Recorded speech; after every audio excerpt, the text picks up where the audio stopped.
नांदेड़ में कोरोना से हलाक होने वालों का सिलसिला जारी है, जो थमने का नाम नहीं ले रहा है। रोजाना 4 से 8 अफराद की जानें जा रही है, जिसकी वजह से कोरोना का डर लोगों के दिलों में अब बढ़ता जा रहा है। कोरोना के आदाद शुमार के बारे में जिला इंतजामिया की जानिब से जारी की गई आज की प्रेस नोट के मुताबिक पिछले 24 घंटे के दौरान कोरोना से मुतासिर हुए 4 लोगों की जान चली गई है।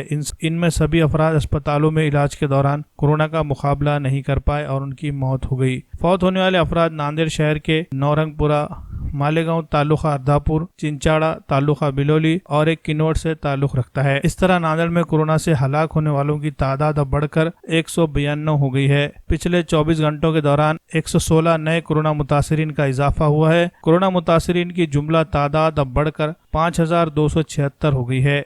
आज 240 अफराद कोरोना से ठीक होकर घर भी लौटे हैं। इस तरह अब तक 3538 मरीज कोरोना से मुकम्मल तौर पर सेहतियाब हुए हैं और उन्हें अस्पताल से छुट्टी मिल गई है। वहीं दूसरी तरफ अभी भी 1632 कोरोना मुतासिरीन का जिले के मुख्तलिफ मुकामात पर बनाए गए कोविड केयर सेंटरों में इलाज जारी है। कोरोना मुतासिरीन में 121 अफराद की हालत अभी भी नाजुक बनी हुई है।